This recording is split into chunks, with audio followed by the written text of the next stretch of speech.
Baik, terima kasih Mbak Angka dan Mas Reza. Boleh tepuk tangan untuk MC-nya, Bapak Ibu.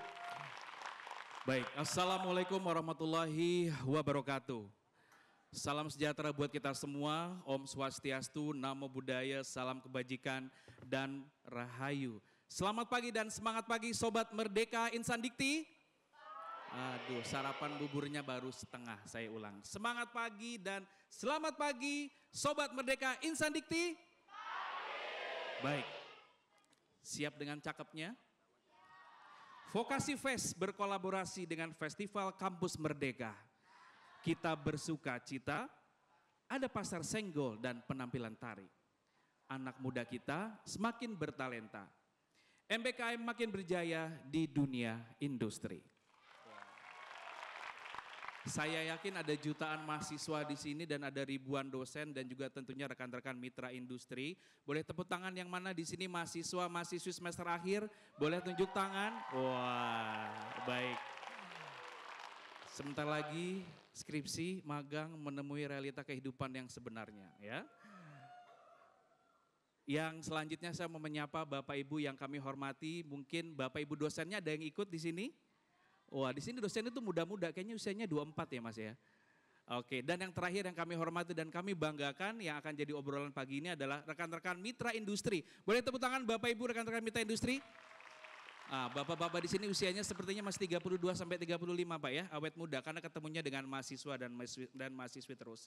Baik, nah luar biasa teman-teman semua Sobat Merdeka, di mana sejak kemarin kita sudah menyaksikan banyak sesi-sesi yang menarik. Saya juga menyimak kemarin dari YouTube ya berbagai macam diskusi inspiratif disampaikan dan di sesi pagi ini topiknya adalah menggali dampak program magang Kampus Merdeka pada inovasi bisnis dan perekrutan talenta.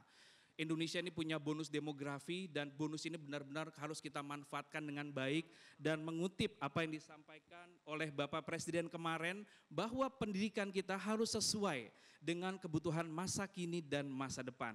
Harus memecahkan masalah, harus juga bisa memanfaatkan peluang dan memanfaatkan berbagai macam kesempatan yang ada. Kabar baik kemarin Global Talent Competitiveness Index kita naik sebanyak kurang lebih 14 peringkat. Peringkat inovasi kita ada di peringkat 61 dan kita menuju Indonesia yang lebih baik lagi tentunya dengan dikawal generasi produktif teman-teman di sini. Berikan tepuk tangan untuk teman-teman semua. Baik, nah teman-teman semua dan Bapak Ibu, sesi gelar wicara kali ini kita akan membahas tentang kebermanfaatan magang Kampus Merdeka. Kurang lebih 60 menit. Mohon izin perkenalkan nama saya Taufan Teguh Akbari, biasa dipanggil Taufan. Saya seorang pengajar yang baru kurang lebih ngajar, ini masuk usia ke 16 tahun. Jadi saya baru jadi dosen baru 16 tahun. Kalau saya bilangnya sudah 16 tahun, saya nggak enak sama profesor dan guru besar. Jadi 16 tahun di kampus itu masih junior hitungannya ya. Nah jadi suatu kehormatan bagi saya dan tentunya di sini saya nggak ngobrol dan nggak bicara monolog sendirian. Ada beberapa narasumber hebat yang mewakili mitra industri yang sudah bekerja sama dengan Kemendikbud Ristek. Yang pertama saya mengundang Bapak Didin Miftahudin selaku General Manager Outsourcing dan Internship Management yang sudah juga menjadi mitra magang Kampus Merdeka. Untuk Pak Didin saya persilahkan. Nah, luar biasa. Apa kabar Pak? Silakan duduk Pak, bebas Pak. Vice President zaman sekarang pakai blazer, pakai jeans, pakai sneakers. Saya kayaknya salah kostum ini. Ya, tapi ya sudah, nggak apa-apa. Pak Didin, mohon ditunggu. Kita akan ngobrol dengan narasumber yang selanjutnya. Kita akan juga panggil ke atas panggung. Mohon berkenan Ibu Sandra Kumalasari selaku Group Head Human Capital Blibli. Kepada Ibu Sandra kami persilahkan. Silakan Ibu di tengah. Baik, selanjutnya kita juga kedatangan perwakilan dari Surya Citra Media. Saya undang ke atas panggung Bapak Ahdiat Permana selaku Senior Manager Talent Acquisitions and Employer Branding Surya Citra Media. Wah, selamat pagi Pak. Baik, boleh di sebelah kiri. Dan yang terakhir, kita juga akan mengundang dan ajak diskusi Bapak Triaji Widi Atmojo selaku Senior Manager Pengembangan Produk dan Teknologi dari PT Inka Indonesia. Saya persilahkan ke atas panggung. Wah, baik, silakan duduk Bapak Ibu. Izin duduk ya, baik. Tadi kita di belakang panggung sudah janjian manggilnya jangan Bapak Ibu, tapi Mbak, Mas, dan Kakak katanya ya. Jadi biar dekat begitu. Baik Bapak Ibu, Sobat Merdeka, mahasiswa-mahasiswa yang kami banggakan, hari ini bersama-sama kita akan mengulik bagaimana program magang Kampus Merdeka itu benar-benar bisa memberikan dampak yang baik kepada teman-teman mahasiswa dan juga industri sebagai mitra di sini. Kita juga akan mendengarkan bersama Bapak Ibu dan teman-teman semua bagaimana rekan-rekan Bapak Ibu para mitra hebat di sini dengan sangat suportif dan membuka diri mendukung pembelajaran mahasiswa-mahasiswi saat ini yang memang dominasinya itu dari generasi Z dan post Gen Z, adik-adiknya Gen Z yang luar biasa kreatif. Baik, kalau gitu kita langsung mulai ngobrol bagaimana Kakak? Iya ya. Baik. Ya, sekarang kita masuk ke segmen yang pertama. Kita akan ngobrol santai dulu, Bapak Ibu lagi, kakak-kakak ya. Untuk Kakak Denny Abidin, Mas Denny. Mas Denny ini VP People Experience Management Telkomsel. Pak Didin, oh mohon maaf Pak Didin. Berkaitan dengan program magang, Mas. Berkaitan dengan anak-anak muda. Tadi di belakang panggung kita ngobrol, ada 100-an kurang lebih yang sedang magang di Telkomsel. Boleh cerita? Bagaimana program magang Kampus Merdeka ini membantu Telkomsel dalam mendorong proses inovasi bisnis yang mana sekarang customer berubah sekali karakteristiknya, kompetitor juga semakin kreatif. Nah, how you handle this? Mas, silakan. Oke, terima kasih kakak-kakak semua yang ada di sini. Jadi kalau kita bicara tadi terkait dengan betul sekali ya customer gitu ya. Nah ini memang jadi fokus utamanya gitu ya. Nah kemudian apa relate-nya dengan saya panggil kakak-kakak juga ya, kakak-kakak yang sedang magang di Telkomsel gitu ya, dan mungkin alumni-alumni, karena mereka memang typically kan generasi youth gitu ya, mereka punya pola pikir yang bisa dibilang out of the box, dan kemudian juga punya pemikiran yang jauh ke depan, nah di samping juga dari sisi cara kerja. Itulah yang menjadi kunci ya, yang menjadi kunci sebagai basisnya inovasi yang akhirnya dihasilkan oleh kakak-kakak yang magang di Telkomsel. Jadi pemikiran mereka yang out of the box dan kadang berbeda dengan yang ada di karyawan-karyawan kami gitu ya. Terus kemudian cara kerja mereka juga yang sangat cepat. Nah itulah yang akhirnya menjadikan inovasi tumbuh gitu ya dari kakak-kakak yang ada magang di Telkomsel. Kenapa? Karena inovasi juga sebagai culture-nya di Telkomsel ini. Nah ini tergelitik dengan kata cepat Mas. Ya. Kerja cepat, berpikir cepat, eksekusi cepat. Bagaimana corporate culture di Telkomsel ngikutin gaya cepat teman-teman muda ini? Oke. Jadi salah satu culture-nya Telkomsel tadi selain inovasi, ada satunya lagi agile. Nah, agile ini sebetulnya yang didorong gitu ya untuk internal karyawan Telkomsel. Namun di samping itu juga kita butuh semacam akulturasi atau pendorong juga stimulus dari luar. Nah, harapannya sebetulnya kakak-kakak yang magang inilah yang bisa mendorong kami ini, mungkin ada beberapa di kami yang bisa dibilang baby boomers, generasi kalau X Mas dan dari lain-lain. Generasi apa kalau boleh Saya tahu? pertengahan. Generasi tengah. Baik. Jadi itulah yang kami harapkan gitu ya dari kakak-kakak yang magang di Telkomsel ini yang pada akhirnya nanti bisa mendorong selain dari inovasi tadi agile-nya itu sendiri. Seperti itu. Baik, kalau bicara inovasi dalam tatanan bahasa Indonesia artinya reka cipta, mencipta dan menambah nilai tambah di sana. Kalau dari 100-an anak magang dan pengalaman Pak Didin berinteraksi dengan teman-teman yang tergabung dalam program Magang Merdeka, ada nggak sih contoh spesifik inovasi yang memang inspirasinya dari teman-teman magang gitu loh? Oke.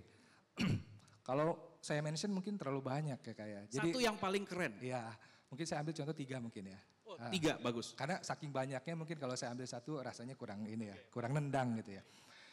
Yang pertama itu jadi ada salah satu anak magang yang terlibat dalam satu proyek untuk merevamp atau istilahnya mungkin mereview dan merubah aplikasi, salah satu aplikasi yang ada di Telkomsel yang terkait dengan UMKM.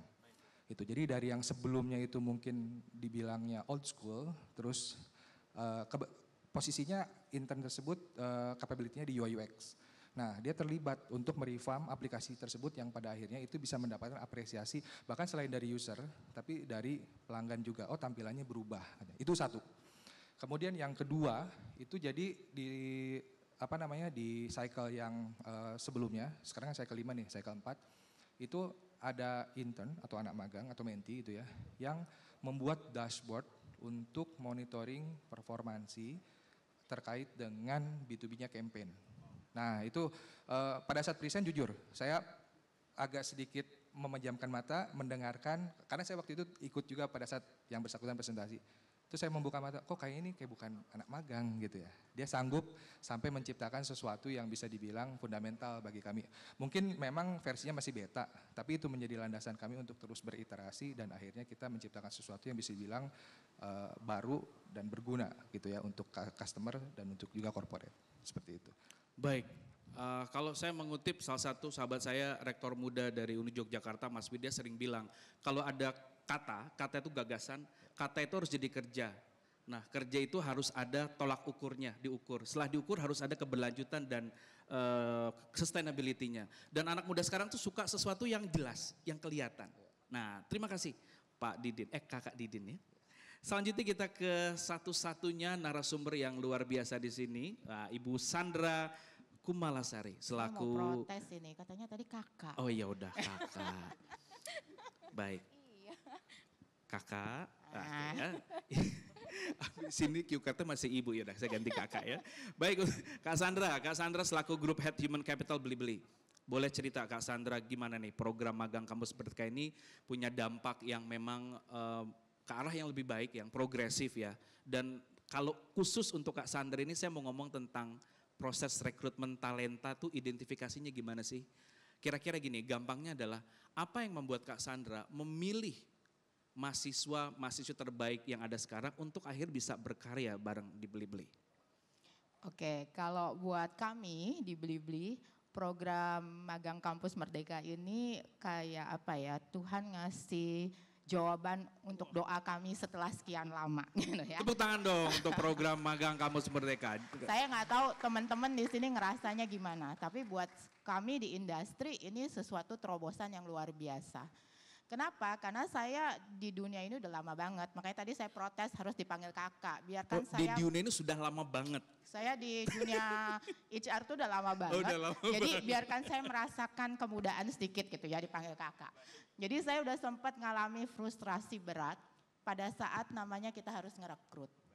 Memang teman-teman yang apply misalkan S1 dari universitas-universitas yang top. Tapi success rate-nya tuh kecil banget. Saya ingat waktu Blibli baru berdiri, untuk mendapatkan satu developer, kita harus menginterview lebih dari 100 kandidat. Dan itu pun sebenarnya nggak lewat, tapi dia yang terbaik di antara semua kandidat yang ada. Saya sampai frustrasi, saya tanya, ini kenapa sih bisa begini? Usernya cuma bilang, saya juga nggak ngerti, yang kita tanya basic. Apa sih yang ditanya? Algoritma dasar. Nah terus saya tanya lagi, itu dikasihnya di semester berapa biasa? 1 sampai 3. Sampai kita punya joke dulu. Apa tuh? Lulusan S1 di Indonesia kayaknya cuma 1 title. Sarjana sastra. Sastra informatika, sastra akuntansi. Karena termasuk saya loh. Saya juga produk Indonesia gitu kan, lulusan Indonesia. Kayaknya dulu kita SKS semua kan, sistem kebut semalam, ujian belajar, nilai bagus, habis itu bukunya masuk laci, ilmunya ikut masuk laci. Padahal di dunia kerja nggak bisa kayak gitu. Dan itu kenapa magang jadi salah satu kunci yang diperlukan. Jadi ketika 2014 BINUS datang ke kami dengan menawarkan 3+1, wah itu kami udah senang. Lalu kemudian kampus Merdeka ada, itu a great blessing.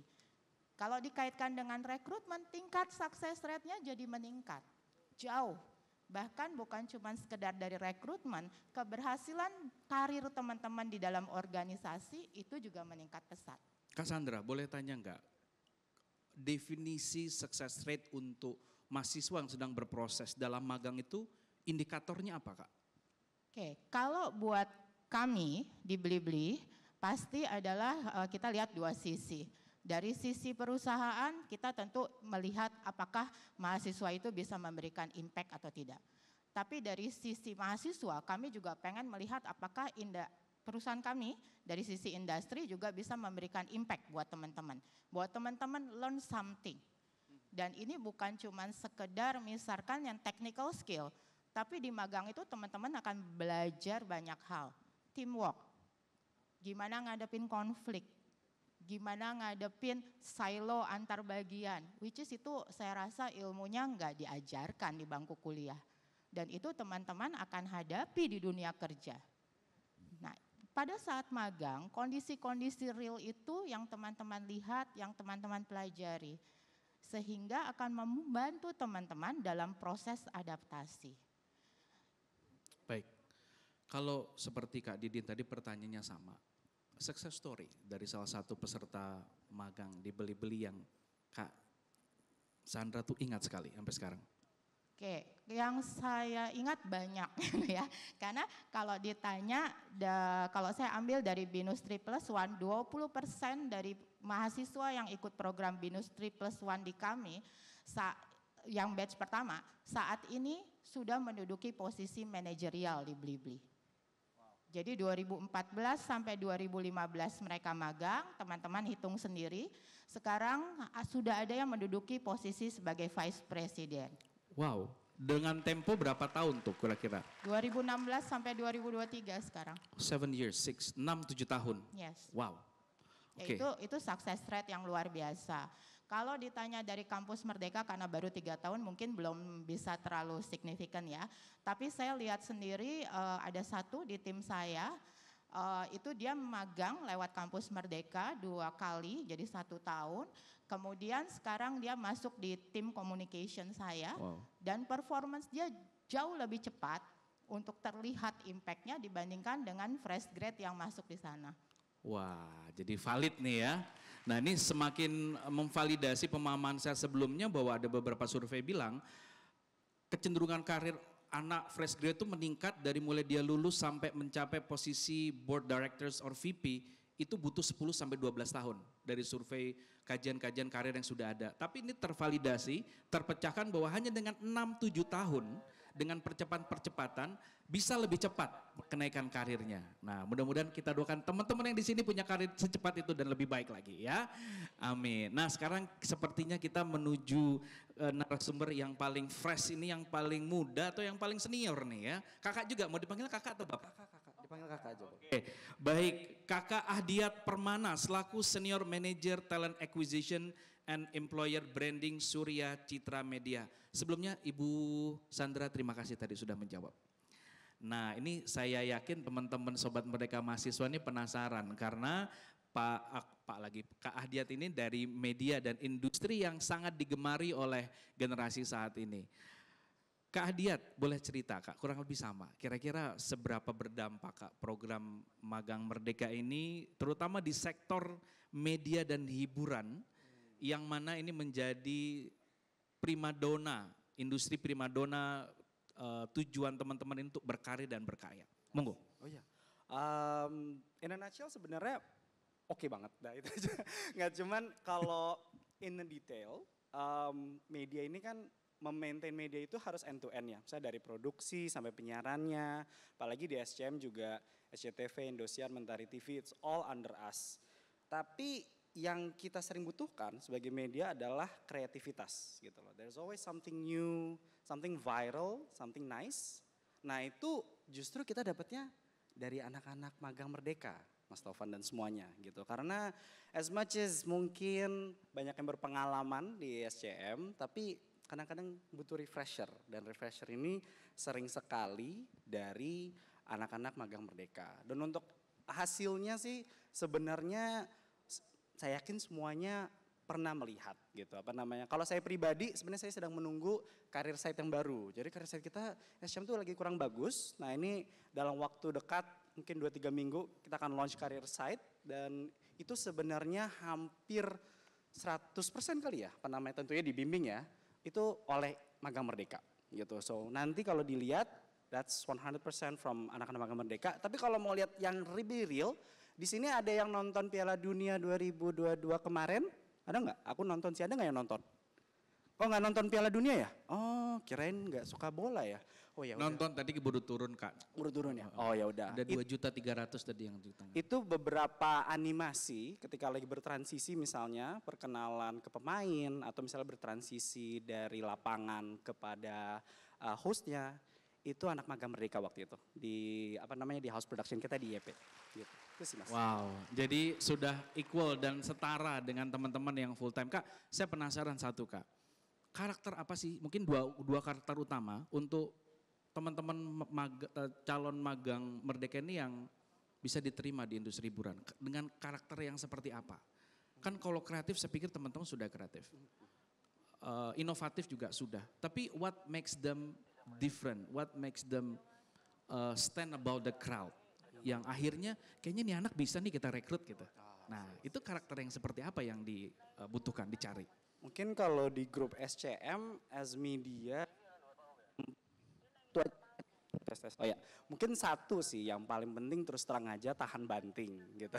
Karena media itu is the real definition of work hard play hard. Dan maksudnya begini, saya nggak mau berusaha ngejual angin surga gitu. Work hardnya as in beneran ya kadang sampai malam gitu loh. Saya pun juga kadang-kadang ditelepon malam-malam karena production kita baru selesai wrap up sinetronnya jam 9 malam. Tapi kita juga habis itu main Mobile Legend, habis itu mungkin ngopi-ngopi gitu. So tahan bantingnya dan mau belajarnya itu sih yang akan membuat seseorang ada dua ya. sukses di SCM. Resilient sama mau terus belajar. Betul, grit. Baik. Ya, grit. Tepuk tangan untuk Kakak Ahdiat ya. Baik. Nah, yang terakhir di segmen yang pertama kita akan diskusi dengan kakak juga nih. Iyalah biar adil ya. Kak Triaji Widi Atmojo, beliau adalah Senior Manager Pengembangan Produk dan Teknologi PT Inka Kereta Api Indonesia. Kurang lebih sama nih Kak Tri. Dampak positif apa sih yang diterima oleh PT Inka terhadap program magang Kampus Merdeka? Tadi sebelah kiri pojok dekat lobi itu ada satu booth isinya kursi kereta dan lain-lain gitu ya. Dan itu adalah hasil real mungkin dari apa yang dilakukan. Cerita Kak, silakan, monggo. Iya, terima kasih atas kesempatannya. Jadi mungkin sekilas saya ingin jelaskan ke teman-teman apa sebenarnya PT Inka itu. Jadi PT Inka itu kan sebenarnya salah satu BUMN yang memang bergerak di industri manufaktur kereta api. Jadi satu-satunya di Indonesia dan satu-satunya di Asia Tenggara yang memang fokus ke produksi kereta. Nah, karena basicnya adalah PT Inka ini adalah teknologi ya. Jadi memang pengembangan riset R&D untuk teknologi di kereta api ini menjadi mandatori yang harus kita lakukan karena memang ya kita tidak akan sustain ya ketika ya kita merasa puas dengan apa yang dimiliki. Nah, terkait dengan MSIB ini, jadi magang Kampus Merdeka, perkembangan kereta ini kan cukup cepat, sangat cepat sekali. Kita tahu sekarang produk-produk Cina, entah itu produk apapun, baik kereta, itu kan juga dia mengalami fase di mana istilahnya apa ya, global oversupply. Jadi di mana pasar di internal Cina itu sudah jenuh dan mereka harus menjual keluar dan mereka menjual dengan sangat murah. Jadi ini menuntut Inka ini sebagai industri manufaktur juga harus berupaya bagaimana kita bisa berkompetisi. Nah, untuk berkompetisi itu kan kami membutuhkan resource yang cukup besar.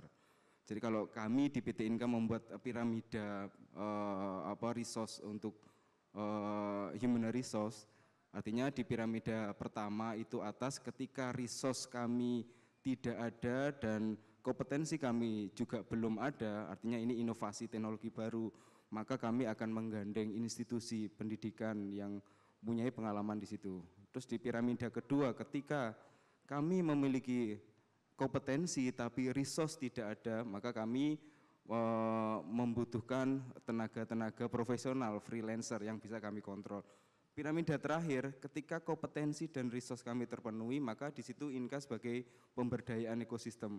Program-program seperti MSIB, magang Kampus Merdeka, kemudian program dari BUMN juga ada. Ini menjadi cara kami untuk untuk memenuhi itu. Jadi sangat-sangat bermanfaat kami ketika kami harus berlomba-lomba berkompetisi dengan perusahaan lain, negara lain untuk mengembangkan, untuk mengejar teman-teman dari kampus yang mereka magang di INKA ini sangat-sangat membantu sekali bagi kami. Baik, Kak Tri, sebelum kita masuk ke segmen 2, ada satu pertanyaan yang saya termasuk orang yang sangat memperhatikan dan mengagumi proses transformasi korporasi BUMN saat ini, baik di KAI, di INKA dan lain-lain. Dan salah satu hambatan dan challenge paling besar dalam proses transformasi budaya institusi organisasi adalah mindset. Nah, bagaimana strategi INKA ini untuk bisa tune in dengan karakter teman-teman magang ini yang memang seperti tadi kakak-kakak di sini yang sudah paham bahwa mereka tuh inginnya segala sesuatu cepat, instan, kreatif gitu ya, lalu kadang-kadang sedikit mengindahkan etika dalam komunikasi dan lain-lain gitu. Nah kira-kira apakah ada satu gaya cara kerja tertentu yang efektif Kak untuk gimana INKA ini bisa akhirnya ngeblend dengan teman-teman mahasiswa magang Merdeka? Ya, betul sekali. Jadi memang kalau kita berbicara dengan terkait BUMN industri saat ini memang banyak memang karyawan yang memang generasi kolonial yang masih ada. Yang ini memang menjadi bukan kolonial, generasi yang sudah banyak pengalaman. Itu Nanti yang di depannya ada yang marah kayaknya. Oh enggak, ada. Ya, jadi ada gap di situ yang memang harus kita tutup. Jadi saat ini teman-teman yang ada di mahasiswa yang saat ini siap untuk bekerja ini memang berada pada fase generasi-generasi yang menuntut suatu perubahan yang cepat. Jadi informasi yang mereka butuh cepat. Dan ini memang kita combine-kan di internal. Jadi kita membuat suatu semacam jargon, memang ada semacam metode di INKA bagaimana kita menata dari sistem informasi kami, bagaimana kita bertransformasi menuju era industri 4.0, bagaimana semua proses bisnis di internal juga sudah terdigital. Jadi itu yang mungkin akhirnya mendorong yang kolonial ini ya agar cepat juga menerima proses perubahan ini. Jadi memang Oke, baik, terima kasih. Tepuk tangan untuk Kak Tri, boleh. Nah, teman-teman Sobat Merdeka, Bapak Ibu, nah kita akan masuk ke segmen kedua. Nah, setelah segmen kedua ada satu sesi di mana teman-teman mahasiswa boleh bertanya, tapi kesempatannya hanya boleh 2 orang. Nah, jadi tolong dari sekarang sambil berpikir, sambil menyimak segmen 2, dipersiapkan pertanyaan yang terbaik dan yang paling sulit untuk kakak-kakak ini. Jadi sampai ke kantor masing-masing masih mikir beliau-beliau ini. Ya, 2 pertanyaan yang susah. Kalau bisa jawabannya nggak ada di chat GPT 4 ya. Yang paling canggih itu dia nggak bisa jawab. Nah, biar kakak-kakak ini berpikir. Baik, nah kita masuk ke segmen 2 nih. Kakak-kakak semua mungkin kita kembali lagi ke Kak Didin. Betul, Kak Didin. Nah kalau bicara terkait dengan strategi dan pelaksanaan program magang Kak, kira-kira apa yang menjadi strategi utama Telkomsel untuk benar-benar memaksimalkan potensi teman-teman yang ada saat ini, ada 100-an lebih. Nah kira-kira gimana tuh Kak strateginya? Oke, jadi kalau kita bicara strategi, kita itu secara mendasar punya aktivasi program yang kita sebut 3CO. 3 CO. Ya. Oke. Co yang pertama itu kompeten. Kompeten. Nah ini jadi lebih ke pada saat kita mengkondak program magang ini, kita tidak melupakan hal yang paling mendasar, kita harus mendevelop capability-nya kakak-kakak intern ini. Ya, itu kompeten. Jadi harapannya kakak-kakak intern ini akan menjadi lebih kompeten dengan program yang kita kondak. Itu satu. Yang kedua itu connect. Nah kalau connect ini lebih ke kita memboost kakak-kakak intern ini terkait dengan employer brandingnya. Nah tapi tidak hanya untuk personalnya, itu juga untuk corporate secara keseluruhan. Nah yang paling krusial itu yang ketiga terkait dengan collaborate atau kolaborasi. Nah kolaborasi di sini kita secara real mengajak kakak-kakak intern ini untuk terlibat langsung di proyek-proyek bisnis Telkomsel. Contoh yang paling simpel, bulan lalu, sekarang Desember, ya bulan lalu November itu kita mengajak 10 internnya Telkomsel pada program Mystery Shopper. Itu yang sudah terpilih dan sudah masuk dari 100 itu. Betul, Oke, baik. kita saring lagi. Jadi mereka simpelnya datang ke Grapari as a customer bertanya. Nah itu untuk memvalidasi proses yang ada di Grapari itu memang sudah sesuai SOP atau masih ada yang harus diperbaiki. Nah itu, terus Telkomsel Jaga Bumi, itu program CSR-nya Telkomsel. Kakak-kakak intern itu juga kita ajak tuh ke Karawang gitu, jadi nanam tanaman-tanaman di pantai-pantai. Nah yang terakhir ini yang paling real banget nih, jadi kita kan ada booth juga, booth Telkomsel. Nah kakak-kakak intern juga kita ajak, di sini kayaknya ada salah satunya deh, ada Kak Jati nggak di sini? Oh, Kak Jati, yang angkat tangan. Oke, nah Kak Jati ini intern yang sekarang di cycle 5. Nah kemarin pada saat kita mau build up booth, saya bilang, saya butuh sesuatu. Saya cuma nyebutin nggak nyampe setengah menit, net gitu kan. Nggak nyampe setengah jam, dia come up dengan draft, manggilnya Mas, bukan kakak. Padahal harusnya manggil kakak gitu. Mas Didin seperti ini nggak? Jujur surprise dan kaget banget saya. Loh, Dan jadi booth hari ini. iya dan jadi booth Wah, hari tepuk ini. tangan untuk Kakak Jati di belakang, luar biasa. Semester berapa? Jat, semester berapa? Jat? Oh, semester 7. Semester 7. Nah jadi itu salah satu kolaboratnya, mereka terlibat langsung di programnya kita. Ini mungkin ibaratnya sesuatu yang mungkin tidak relate bisnis banget, tapi dia terlibat dalam segala proses yang atau aktivasi programnya Telkomsel gitu. Jadi itu kembali lagi tadi saya bilang, teman-teman intern ini speednya cepat banget. Mereka cepat menangkap, saya ngomong gak nyampe setengah menit, dia udah nangkap apa yang saya pengen. Terus kemudian juga dia speed untuk melakukannya juga cepat. Nggak nyampe setengah jam udah jadi draft dan itu 99% saya approve. Oke. Seperti itu. Tapi ada satu cepat yang arahnya kurang baik. Apa itu? Cepat bosen. Ah. Nah, itu kira-kira menarik. gimana Kak? Ya. Untuk mengantisipasi yang cepat bosan itu bisa bertahan dan tetap mau terus perform. Oke, ini menarik nih, ini menarik. Karena memang ini bukan hanya di kakak-kakak intern, memang secara keseluruhan teman-teman yang kita sebut milenial gitu ya. Gen Z, milenial Gen Z. udah pada nikah Mas. Oh iya. Kalau di magang kayaknya adiknya, itu Iya. Gen Z atau post Gen Z. Ya. Iya. Nah, tadi yang saya bilang, 3 aktivasi program kita itu, variannya atau subnya di dalam banyak banget. Itu untuk mendukung biar kakak-kakak ini nggak bosen. Kalau coaching mentoring itu suatu hal yang lumrah dan memang wajib ya. Jadi 2 minggu sekali itu mentor itu ketemu, ngobrol dan lain-lain. Nah kalau kompetensnya yang tadi saya bilang hanya coaching dan mentoring, pasti bosen. Kita tambahin apa? Sharing session. Oh sharing sessionnya mereka mendengarkan? Enggak. Jadi kakak-kakak intern sendiri yang present dari mereka untuk mereka. Biar apa? Mereka merasakan juga, oh sharing itu seperti ini gitu.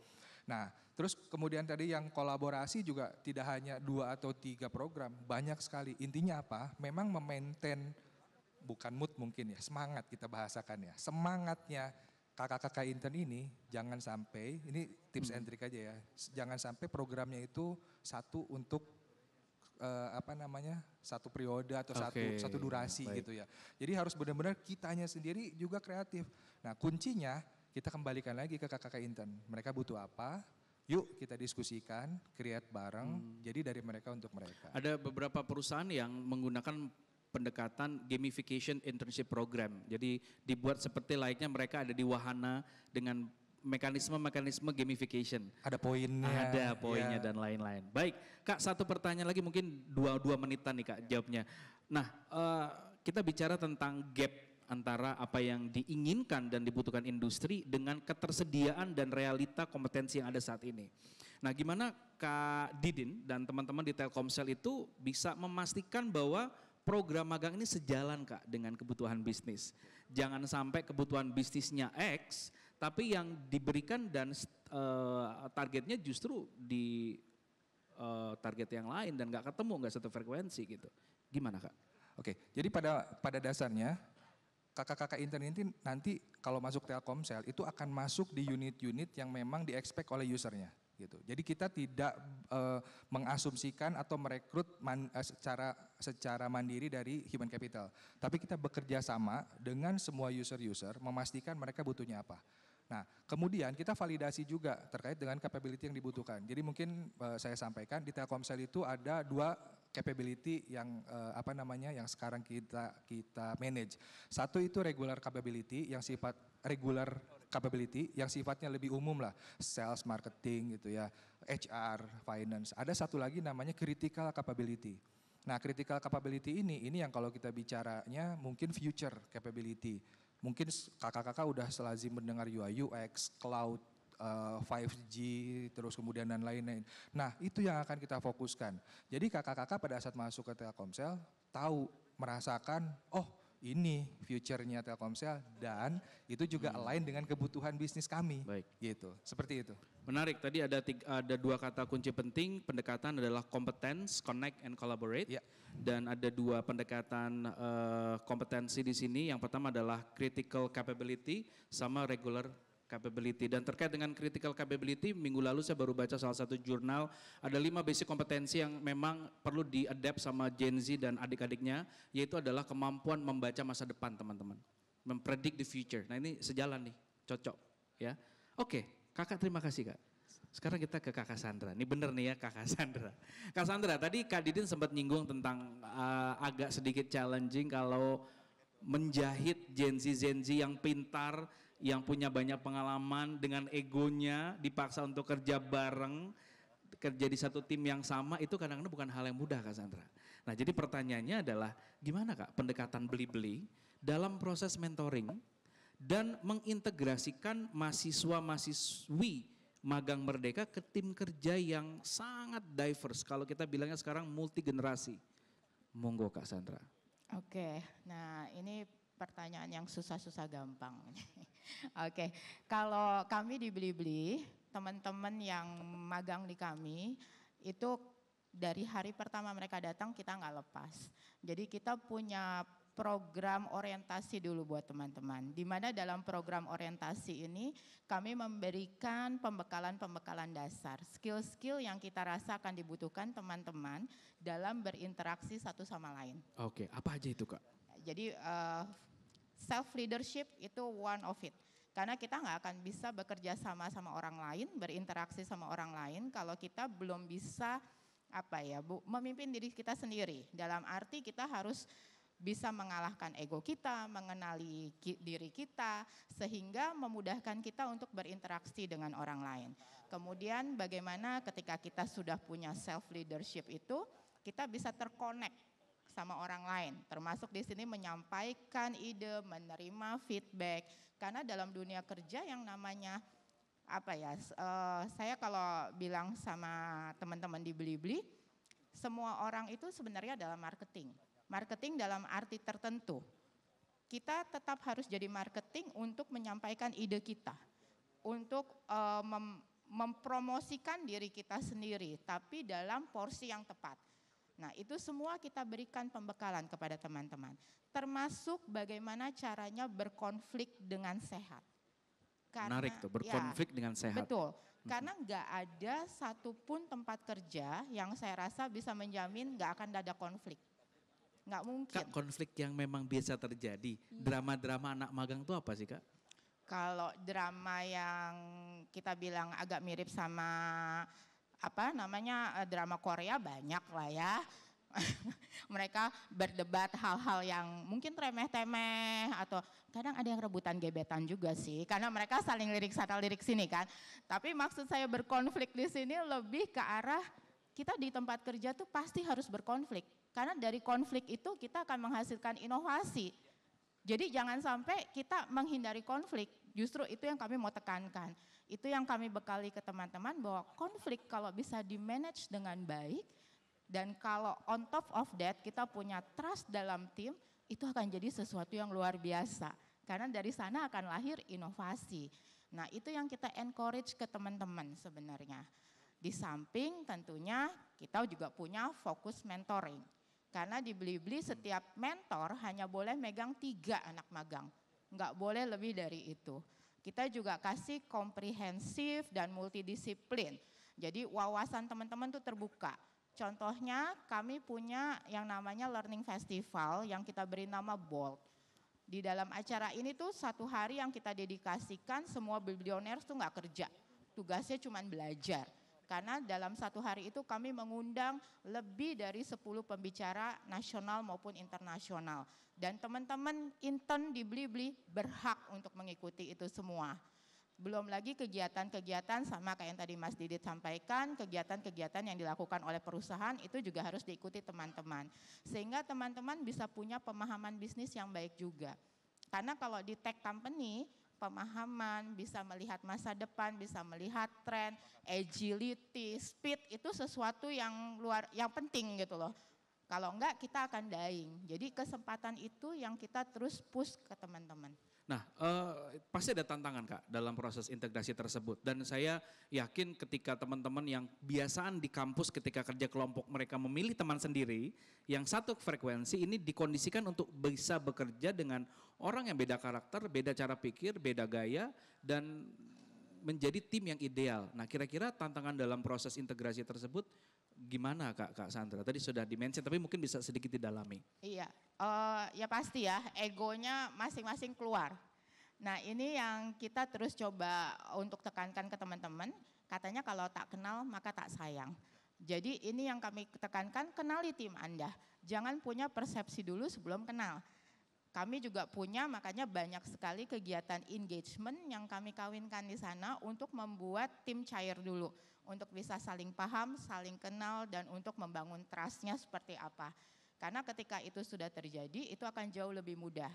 Untungnya kalau ke arah mentor di tech company relatif usianya lebih sesuai lah mungkin dengan teman-teman di sini ya. Karena yang seusia saya itu di tech company dinosaurus kan. Jadi masa sih kelihatannya masih 22? Amin. 22 kali berapa? Iya. Jadi ya gap usia relatif lebih kecil Baik. kemungkinan di tempat kami. Tapi kadang-kadang dengan relatif ya gap usia ini juga bukan berarti nggak ada tantangan juga karena anak yang usianya relatif lebih kecil tuh kadang maunya apa-apa instan, cepat. Nah tugas yang dinosaurus kayak saya ini untuk mendampingi mereka melihat gambaran yang lebih besar, efek yang lebih besar dan kita diskusikan bersama. Baik, terima kasih. Tepuk tangan untuk Kak Sandra, boleh. Nah nyambung ke Kak Ahdiat tadi dari Kak Sandra, tentunya untuk menerima amanah dari berbagai macam perguruan tinggi, itu kan ibaratnya adik-adik kita, perlu untuk di-nurture, dikembangkan. Pastinya kan harus ada desain, mekanisme program magang yang terencana, yang matang gitu ya Kak Ahdiat. Nah gimana Surya Citra Media dalam hal ini mendesain program pelatihan dan pengembangan talenta magang Kak Ahdiat? Oke, jadi kalau di SCM prinsipnya impact. Jadi kayak program atau posisi apa yang akan menghasilkan sesuatu atau output apa terhadap SCM. Semua posisi di SCM itu pengajuannya dari user. Dengan kata lain, kalau misalkan ada user yang tidak memerlukan posisi tertentu tidak akan diajukan gitu. So siapapun yang akan join di SCM itu kalian memang diminta oleh user bersangkutan. Nah tetapi yang tricky adalah user-user ini suka bandel. Terkadang ada user-user yang mungkin mengajukan tapi outputnya tidak jelas gitu. Nah itu adalah tugas HR atau lebih tepatnya saya untuk ngobrol bersama user terkait untuk mengatakan outputnya apa, projectnya apa gitu. Dan kalau perlu dan kalau memang baik akan kita lanjutkan. Ada real case nggak Kak terkait dengan hal tersebut? Ada karena waktu itu case-nya, jadi kita juga saat ini sedang bergelut di affiliate marketing ya. Mungkin kalau affiliate marketing familiar TikTok Shop, ya kita juga bergelut di situ dan ada pengajuan untuk intern jumlahnya 20 dan ini posisi baru. Nah saya langsung ngobrol sama usernya, kenapa nih 20? Santai-santai. Nah sebenarnya dia cerita kalau misalnya karena ada target mini influencer atau KOL influencer yang ingin dicapai, yang ditargetkan sama SCM itu by kuartal 2 2024 itu harapannya sampai 16.000 gitu. Dan aku nanya sekarang berapa? Baru 500. Oh, oke, jauh juga ya gitu loh. Cuman 20 itu menurut aku kayaknya masih nggak make sense gitu karena it's very new. Nanti juga 20 itu kebanyakan gitu. Okay. Apa namanya? Idealnya berapa Kak emang biasanya? Akhirnya setelah kita ngobrol kita press ke 10. 10 ya? 10 dulu ya seperti itu. So it's important untuk punya impact dan juga memastikan di program SCM itu adalah mentor. Tadi aku juga setuju sama Kak Sandra.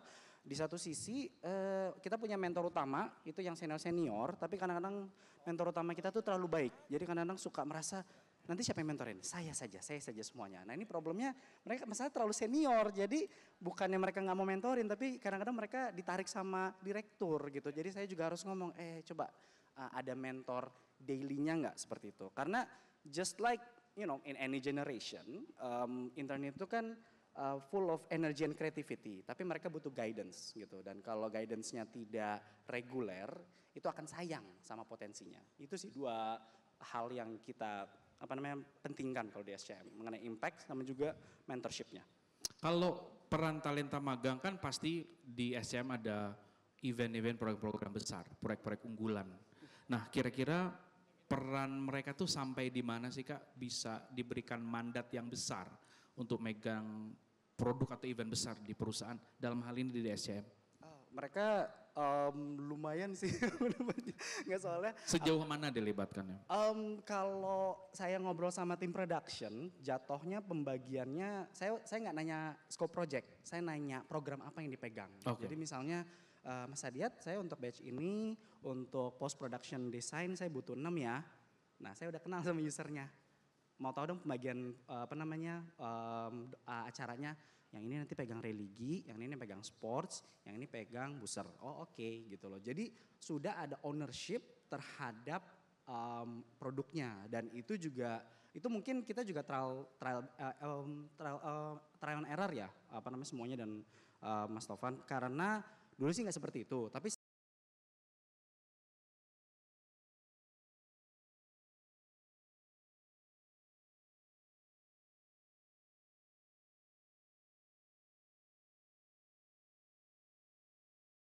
ya ini laporan akhir saya, bisa dilihat ya ini booster, nah itu saya yang bikin loh. Oh ya udah gitu. Deh habis itu katanya.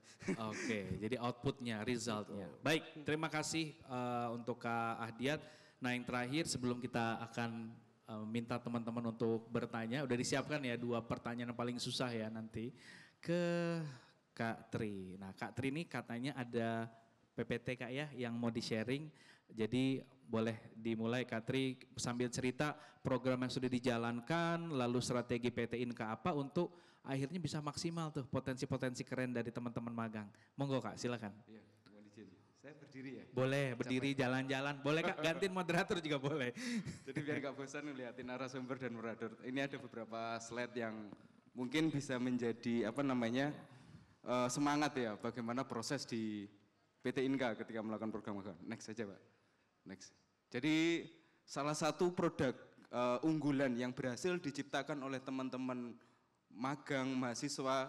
Nah, jadi kalau kita berbicara kampus Merdeka ini sebenarnya ada 2. Jadi tidak hanya mahasiswa aja, tapi dosen. Dosen ini juga memiliki peran yang cukup krusial di dalam mendukung kampus Merdeka ini.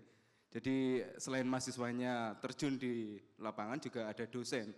Nah, produk yang berhasil diciptakan itu oleh mahasiswa dan dosen yang terlibat langsung adalah bis listrik merah putih. Yang kemarin sempat dilihat oleh Pak RI 1, mungkin teman-teman juga bisa melihat. Ini bukti nyata bahwa teman-teman ini sebenarnya bisa kalau kita mau ya. Jadi semua hal teori yang kita dapatkan di kampus itu memang perlu kita combine dengan apa yang ada masalah tantangan di lapangan. Nah, bis listrik merah putih menjadi wujud nyata hasil reka cipta atau kreasi inovasi dari teman-teman. Next. Ini beberapa produk, jadi target kita di BUMN adalah bagaimana menciptakan lokal konten produk anak bangsa yang tinggi. Di sini teman-teman ini berhasil mengembangkan bagaimana sistem kontrolnya kita kembangkan sendiri. Selama ini kita impor, kita kembangkan sendiri. Kemudian monokok sasis carbody desain dari teman-teman juga, dari mahasiswa. Kemudian powertrain elektrik, baterai sistem. Baterai sistem yang selama ini kita berpikir kita impor, ternyata di BLMP ini kita bisa membuat sendiri. Tepuk tangan buat teman-teman semuanya. Jadi kita tidak kalah ternyata. Ada industri lokal yang memang bisa membuat sel baterainya, ada industri juga startup yang bisa membuat packaging dari baterai. Ini yang kita kombinkan di sini. Kemudian ada baterai charger kita buat sendiri. Ekosistemnya bagaimana kita juga bentuk, bagaimana lokal-lokal industri ini bisa kita terlibatkan. Next. Nah ini gambarannya, jadi teman-teman kemarin ada tahun 2002 ada sekitar 100 mahasiswa yang memang terlibat di dalam program MSIB di bis listrik merah putih ini. Jadi mereka kalau selama ini di kampus belajar secara teori sel baterai itu secara kimia seperti apa, kemudian ketika membuat sistem elektrik desainnya ya harus membaca rangkaian elektrik dan sebagainya. Mereka terjun langsung di lapangan. Mereka merakit baterai sendiri, membuat sel, membuat packagingnya, membuat rangkaiannya. Kemudian dari sisi desain mereka juga bagaimana mendesain suatu finite element, kemudian analisa fluida dan sebagainya. Ini memang benar-benar dilakukan oleh teman-teman mahasiswa kemarin. Next. Nah, bagaimana dengan dosen? Saya cerita tadi bahwasanya peran dosen juga sangat penting di sini. Jadi di BIS Listrik Merah Putih ini ada proses sabbatical. Jadi dosen ini memang terjun langsung ke lapangan, dia off dari kegiatan di kampus untuk masuk mensupport proses kegiatan ini. Jadi selama 6 bulan itu dosen ada di industri. Bagaimana proses tridharma pendidikan tinggi itu bisa dilakukan oleh dosen itu di kampus. Bagaimana mereka bisa melakukan proses pengajaran, riset, pemberdayaan, itu semuanya bisa dilakukan di kampus. Luar biasa, mungkin bisa applause lah dengan dosen-dosen kita semua di sini. Jadi ini dosen ini kita kemarin kerjasama dengan ITS, UGM, ISI Denpasar, UGM. Jadi mereka selama 6 bulan stay di workshop, mereka lembur sampai malam mengerjakan, dan akhirnya ya terwujud itu. Next. Mohon diingatkan nanti kalau waktunya habis.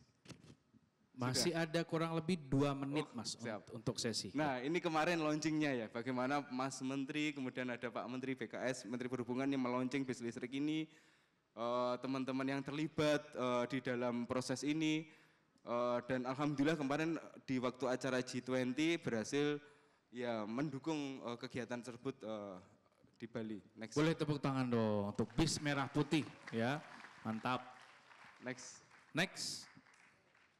Ini foto-foto aja bagaimana stakeholder terkait juga mensupport proses ini. Jadi ini bentuk nyata proses hilirisasi riset yang berhasil kalau menurut saya. Bagaimana akselerasi knowledge ini bisa kita lakukan di sini. Jadi bagaimana bangsa ini kita bisa berdaulat atas teknologi. Jikalau memang dari pemerintah itu juga mensupport, ini bentuk support yang dilakukan oleh pemerintah, bagaimana Menteri BUMN mengarahkan agar kita juga menggandeng perguruan tinggi secara BUMN back to core business dan sebagainya. Menteri Perhubungan juga memberikan kesempatan BIS Listrik ini bisa beroperasi di Bandung dan Surabaya saat ini. Kemudian dari Menteri Pendidikan, Mas Menteri juga memberikan kesempatan mahasiswa, terus termasuk dana juga. Next. Nah ini bagaimana konsep triple helix benar-benar jalan di kampus Merdeka ini. Bagaimana keterkaitan antara industri, university, dan government ini benar-benar bisa terjalin di program Merdeka Belajar ini. Saya ambil contoh bagaimana government di sini pemerintah. Ada Kementerian Perhubungan yang memberikan kesempatan bagi produk anak bangsa ini untuk beroperasi. Kita tahu bahwa produk ini masih dalam pengembangan.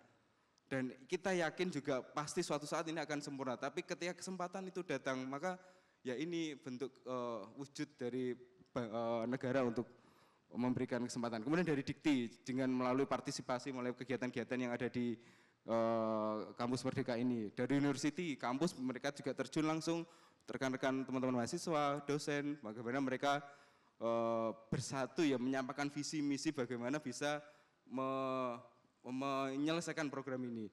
Kemudian dari industri juga ada PT Inka, ada Damri yang mendukung proses ini, bagaimana hilirisasi riset ini bisa berjalan. Baik. Next, sudah. Saya rasa seperti itu. Ada satu hal lagi, jadi ini tadi menarik yang ingin saya sampaikan.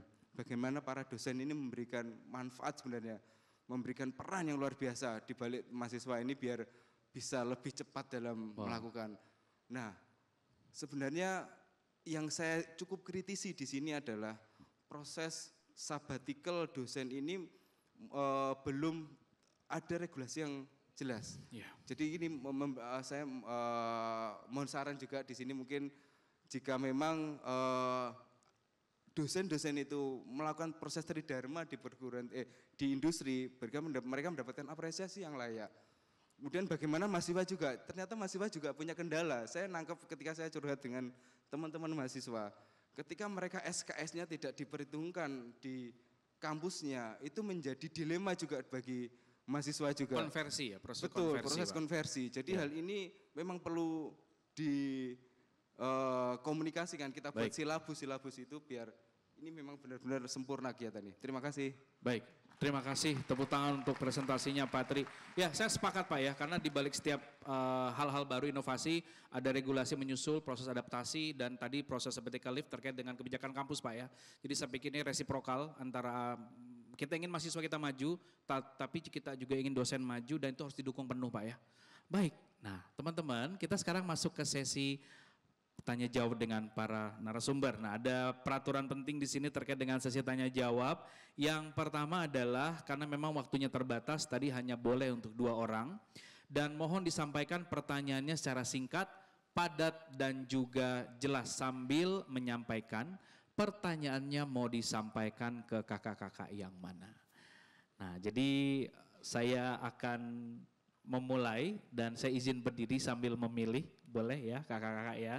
Nah jadi peraturannya adalah angkat tangan dulu baru mulai menyampaikan pertanyaan dengan perkenalan diri, siapa, namanya apa, dan semester berapa dari kampus mana ya. Oke, hitungan yang pertama, ini secepat nangkep mata saya aja ya. 1, 2, 3. Oke, ini yang pertama. Nah, karena yang pertama sudah perempuan, yang kedua harus laki-laki, biar gender balance. Nah jadi untuk yang kedua, yang perempuannya mohon maaf dan mohon izin, tidak boleh tunjuk tangan, oke? Sekarang untuk penanya kedua, siap para Arjuna kita yang luar biasa, mahasiswa. 1, 2, 3. Mas silakan, yang di podium itu yang sampai jatuh tuh tadi, hampir jatuh.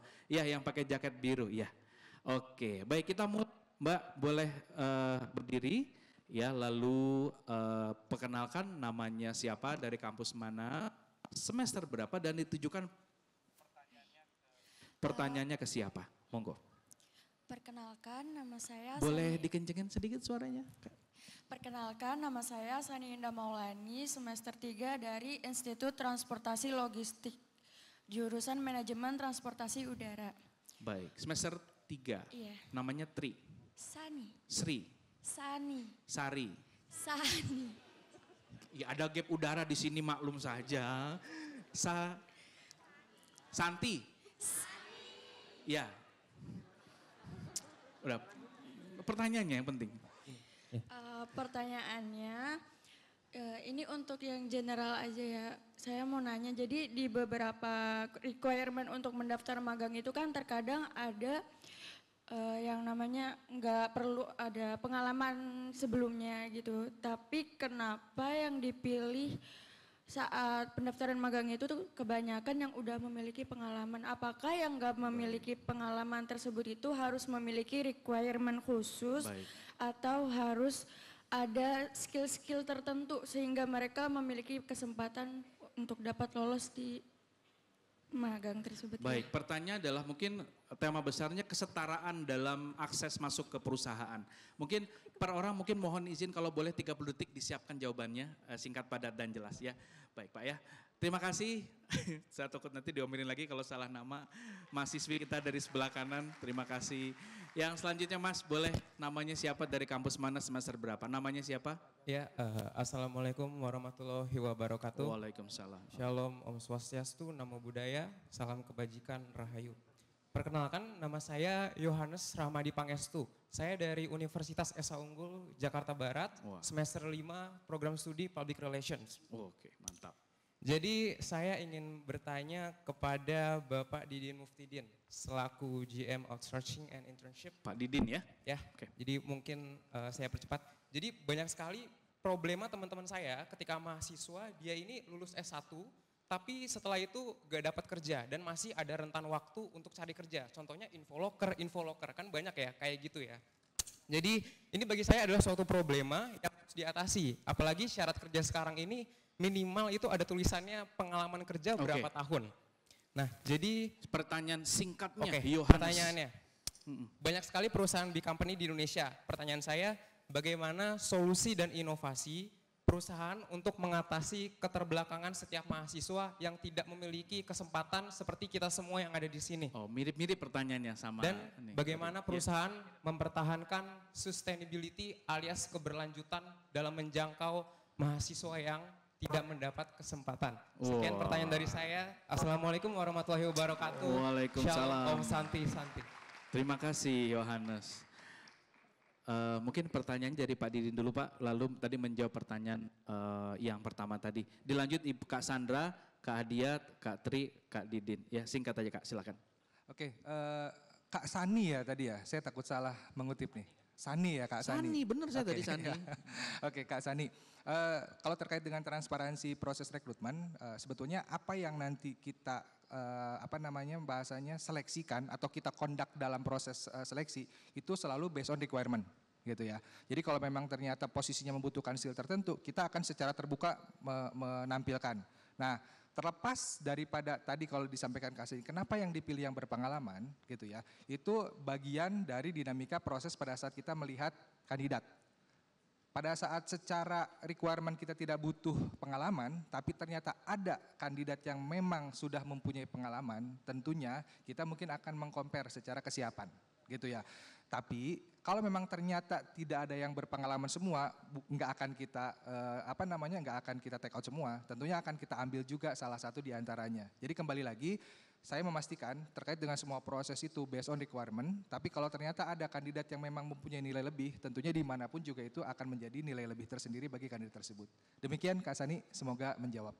Baik, terima kasih Kak Sandra, Kak Hadiat dan Kak Tris lainnya. Silakan Kak. Oke, Sani, terima kasih untuk pertanyaannya. Jawaban saya sama sebenarnya sama Kak Didit. Kalau dari proses rekrutmen, kalau dibilang tidak ada requirement itu sebenarnya tidak ada. Tapi balik lagi kepada kapasitas dan kompetensi masing-masing kandidat. Nah, kalau kamu mau lebih bersaing dengan teman-teman yang lain, maka silahkan teman-teman di sini persiapkan diri sebaik-baiknya. Meskipun tidak ada syarat itu, perkaya diri teman-teman. Salah satunya ikut program Magang Kampus Merdeka, karena itu akan jadi nilai plus menjawab tadi sedikit pertanyaan Yohanes, ketika nanti kalian lulus S1, melamar pekerjaan, itu jadi nilai plus. Karena apa yang tidak dimiliki kandidat-kandidat lain umumnya, kalian punya. Jadi kalau udah punya target, saya mau posisi A, cari tahu untuk posisi A itu skill apa yang dibutuhkan. Persiapkan diri teman-teman dari sekarang untuk skill itu. Jadi teman-teman bisa lebih bersaing dengan kandidat yang lain dan jadi top of mind dari seluruh kandidat yang ada. Kata kuncinya kompetensi. Baik ya, terima kasih Kak Sandra. Kak Diat, monggo. Kalau untuk beberapa posisi memang ada technical hard skill yang memang even saya juga nggak bisa apply. Contohnya kalau audio post itu harus punya pengalaman mixing audio, which is even saya juga nggak bisa masuk. Tapi saya sependapat sama kakak-kakak sebelumnya, basically saya ingin sekali memilih seseorang kalau tanpa pengalaman, tetapi untuk case SCM waktu di batch sebelumnya untuk 287 posisi yang apply 30.000. Saya pemilihnya antara yang satu mungkin belum pernah punya komite experience versus orang yang sering masuk UKM sama komite, saya pilih siapa gitu. So memang basically unfortunately you guys competitionnya lebih tough gitu. Jadi itu sih mungkin tambahan dari saya. Baik, terima kasih Kak Ahdiat. Kak Tri, monggo. Terima kasih. Jadi kalau di Inka pasti transparan, jelas requirementnya, kebutuhannya bagaimana, listnya soft skill dan hard skillsnya bagaimana, itu yang memang harus dipenuhi. Ketika applier itu memiliki kompetensi lebih, pengalaman lebih, itu akan menjadi nilai tambah. Jadi ya persiapkan diri kalian ketika memang akan masuk, kita mencoba program magang ini dan ini menjadi modal yang cukup baik nanti ketika bersaing dengan yang lain. Terima kasih. Baik, terima kasih. Boleh tepuk tangan yang paling meriah untuk kakak-kakak hebat di sini. Kak Didin, Kak Sandra, Kak Ahdiat, Kak Tri, terima kasih. Ada yang lagi mau disampaikan Kak? Oh Pak yang Yohanes ya? Oh boleh, ada silakan Kak, boleh. Boleh dikit nambah ya? Panitia, oh 2 menit. Yohanes. Okay. Sebetulnya dari pemaparan tadi yang disampaikan Kak Yohanes, jawabannya itu mungkin simpelnya adalah Kampus Merdeka. Sebetulnya itu. Jadi kenapa ada gap gitu ya, dan kenapa itu tidak tersolusikan? Karena selama ini kakak-kakak bisa jadi belum mengetahui secara real sebetulnya apa sih yang dibutuhkan di dunia kerja. Dan terus terang, Kampus Merdeka ini sangat-sangat memfasilitasi, sangat-sangat menjembatani terhadap gap tersebut. Jadi saran saya, apapun bentuknya, mungkin Kampus Merdeka kan branding gitu ya, siapa tahu mungkin ada yang namanya konteksnya magang, apapun diikuti. Kenapa? Karena itu menjadi experience yang lebih. Saya sepakat dengan semua yang tadi disampaikan gitu ya. Pada dasarnya apa? Kakak-kakak tuh butuh semacam pengalaman dan pengalaman itu yang akan sangat membantu. Jadi kalau saya mengutip kata-kata tadi Kak Sandra, jangan sampai nanti kita pada saat lulus menjadi sarjana sastra. Demikian. Terima kasih Kak Yohanes. Semoga menjawab. Baik, terima kasih. Nah tadi kita sudah dengerin banyak sekali insight, pengalaman dan juga inspirasi dari kakak-kakak di sini. Ya berbagai macam praktik baik tadi sudah disampaikan dan juga mudah-mudahan bisa menjadi inspirasi dan juga katalisator untuk menjaga dan memperluas semangat perubahan yang dititipkan melalui semangat kampus Merdeka dan menjadi lompatan besar menuju transformasi pendidikan tinggi Indonesia yang lebih baik lagi. Buat teman-teman, adik-adik kita semua yang ada di bangku mahasiswa tingkat akhir ataupun yang sedang berproses di awal-awal semester, mari kita sama-sama memantaskan diri untuk punya nilai lebih baik lagi agar suatu saat kita semua bisa bertemu di persimpangan yang lebih baik lagi.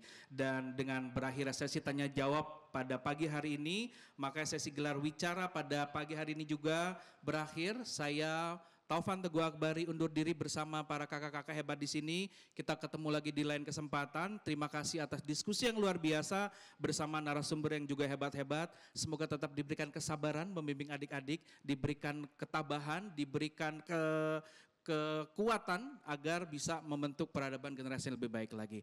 Terima kasih, saya undur diri. Wassalamualaikum warahmatullahi wabarakatuh. Waalaikumsalam warahmatullahi wabarakatuh. Terima kasih.